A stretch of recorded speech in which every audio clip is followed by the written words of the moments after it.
Beth, Manchester United 2, PSG 1. We've won the game. Great performance. Changes from Solskjaer, formation changes, personnel changes, and it all worked. I think it just showed tonight that Ollie's at the wheel again. He's at the wheel again. No, he was never off the wheel. But the thing is, people trying to say Ollie's a PE teacher, he's getting sacked in the morning. We've beat Newcastle, now we've beat PSG, and he's absolutely sat everyone down. The way he lined up tonight, it was a tactical masterclass. People can say, oh, PSG did shit, PSG did this. Our team shape, the back five were absolutely amazing. There's not one player I could sit here and say didn't play well tonight. I feel like everyone played well.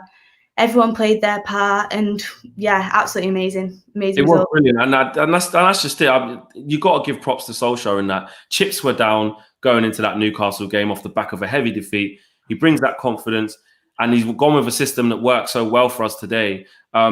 And we've got the result. There's so many great individual performances. I mean, Fred today, I thought was everywhere. I mean, what did you think of his performance today? Fred was absolutely amazing. Save someone got skinned. He was right in behind him. His energy in the park, all over the pitch, tackling people, making it difficult for the likes of Neymar and Mbappe. I mean, you're talking about like the best players in the world here.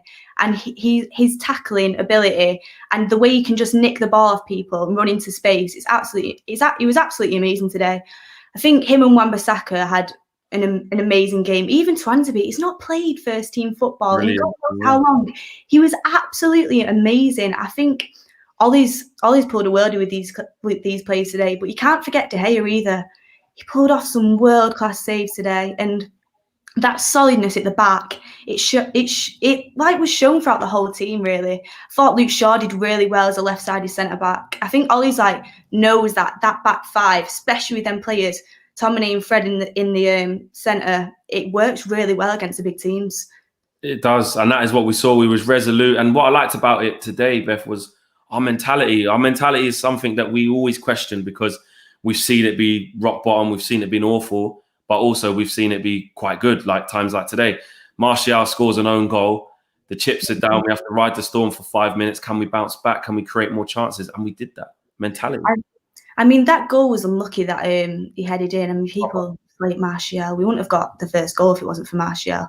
His hold-up play was outstanding, I thought, in the first half, definitely. His link-up play with Bruno and stuff. But yeah, I don't know if it's Bruno captain, I don't know what, but every single player in that team today pushed until the very end. We seem to, though, against the big teams. It seems to be like a recurring theme.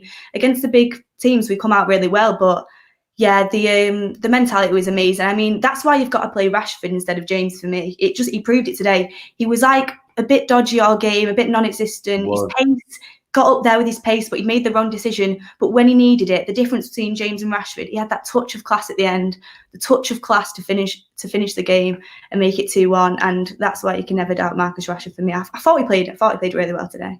See, it's a weird one on Marcus Rashford because he got into great positions. So technically playing well, he just made really bad decisions, I thought.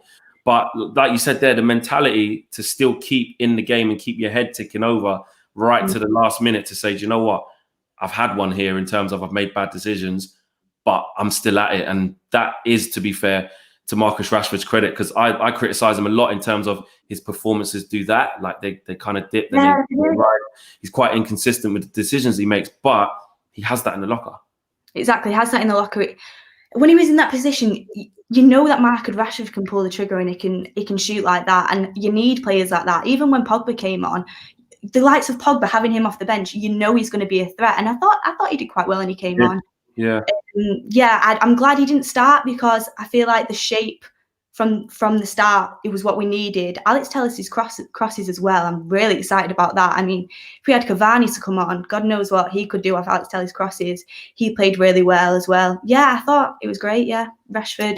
With Pogba coming on, yeah, I mean that he didn't start the game, and you said it was right to, and the result proves it. And I agree with that. I could see what Solskjaer was trying to do in terms of build that basis.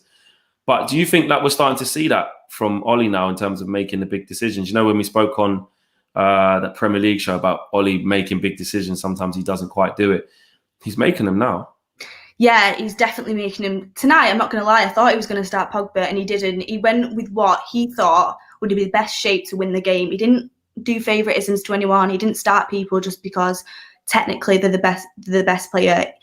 tonight was it was a team performance. The whole team worked together to make the win. It wasn't individual brilliance. Marcus Rashford's goal at the end was a little bit of that was a little bit, but he put out the team that was going to win the game, and I love that from Ollie. People saying, "Oh, favouritism." He does have a few favourites. Or, "Oh, he's a PE teacher. He's not going to make the big decisions." Well, he started making them, and it's going to save his job ultimately. And if we can go on a run now, it'd be absolutely amazing to see. We've proven tonight we've got the players there that can go and do it. It's the consistency. It's always been the consistency with United.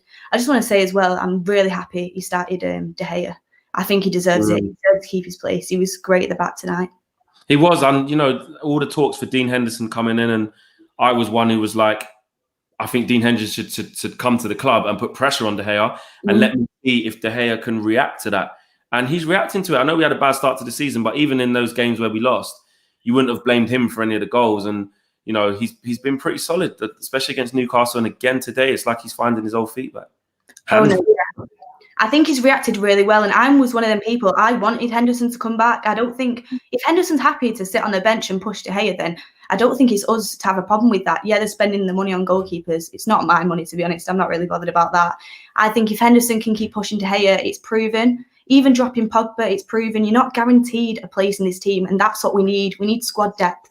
I mean, Philip Coutinho's on the bench here, bloody Bayern Munich. We need squad depth, and if we want to be one of the best clubs moving forward, which is I think all of our aim, that's what we need. And if he's going to push De Gea, if De Gea gets injured, we've got a world-class keeper on the bench, and I'm interested to see how that's going to play out moving forward, because he didn't start in the Champions League, which I know a few people thought he would do. But I'm glad Ollie stuck to De Gea. He stuck with his number one. I'm really happy he's made that decision. But yeah, anyone saying that Ollie can't make big decisions, then clearly not right.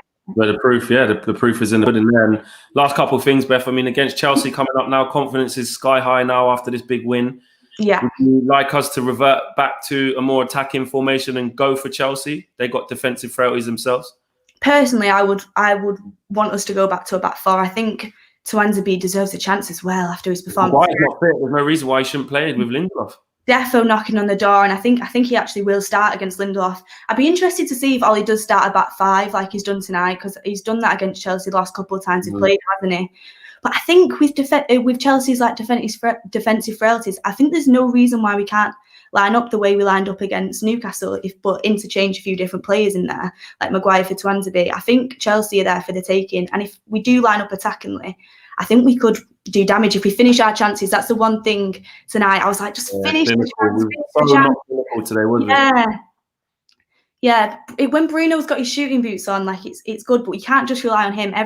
They've got to finish the chances. Making the final decision in the final third was a little bit off today, but we got through it. And McTominay again, I just wanted to actually mention McTominay.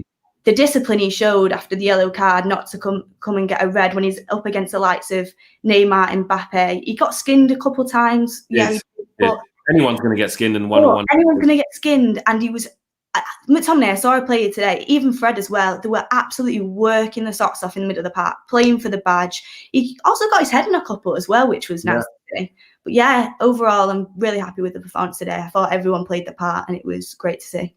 Last thing, who's your man of the match? It's a tough one between Wan-Bissaka and Fred for me, but just because Wan-Bissaka saved us quite a few times when Mbappe was in, I'm going to go with Wan-Bissaka. I thought he played amazing defensively. AWB back. Listen, Beth, I'll see you for the Chelsea game, and hopefully we get another W. Confidence is starting to rise. Since I've been on, we seem to have been winning, so hopefully Good luck, Omen. Good luck, Omen. Love that. Yeah, all right, Beth, I'll see you then. Take care. Take care.